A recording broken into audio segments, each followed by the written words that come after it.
Friday evening, I was just getting ready to walk out the door to go to shul. And my phone rings, and my mother is completely, she's getting really pissed off, you should know. And my mother is completely unglued. Well, it turns out she let her dog out, Kiko, the little poodle from hell. She let her out and apparently did not latch the door. And the dog nudged the door open with her nose, and apparently a rat wandered into my mother's house. And she's completely hysterical. So I said, look, Mom. She says, what shall I do? I said, look, Mom, I'm just on my way out to shul. I said, I'll come tomorrow, and I'll set traps, and we'll get rid of it. She says, oh, Bert, can you come? I said, I can't live like this. So I said, look, Ma, I'll set traps tomorrow, and it'll be taken care of. She says, but in the meantime, what am I supposed to do? So I said, look, Mom, why don't you grab Kiko and a few things and come to my house? I got plenty of room. You'll stay with me until we get rid of the rat. Well, my mother, you may have noticed the Yiddish mom was in the audience. There's never a solution. It always is new problems. She says, "Father, I have to start packing and driving and moving and stopping and going."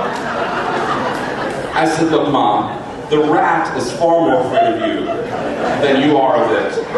You will never actually see it, and I promise you I'll come tomorrow and I'll get rid of it. She said, so in that case, you come stay by me. I said, what are you, nuts? You got rats in the house. Anyway, the next day, I came over in the evening after Shabbos and I set traps with peanut butter. My Goyish friend said that works always. I said with peanut butter. The next morning, Sunday morning, I went up to the lake to work on my boat, also all of a shalom. And just as I get up there, my cell phone rings and there is this hysterical shrieking, and I can't even understand what's being said. Finally I hear, Wie hast du mich gekannt bloßen allein? How could you leave me alone in the house with that dead rat? I said, Mom, that's wonderful. We caught the rat. Your troubles are over. She says, no. She says, in the kitchen by me. She says, you got to come right now. I said, no, I can't come now. I'm up at the lake. She says, I don't care. You have to come right away. I said, Mom, I'll come this afternoon at 3 o'clock. She was so furious. She says, so in that case, I'm locking myself in the bedroom and that's it. I said, Mom, watch CNN, drink lots of fluids, and you'll be okay until this evening. So she was so furious she hung up on me. So anyway, I'm not completely heartless, as you may have heard. And I called a friend of mine who lives just around the corner. I said, Sam, do me a favor, please run over there and take care of this for me. He says, of course. So a few minutes later, he calls me. I says, first of all, he says, mission accomplished. He says, but let me tell you something. He said, I pulled up to your mother's house, and I knocked on the door, and she opens the door, and she's crying hysterically. She says, what are you doing here? And I told her, I'm here to get rid of the rat.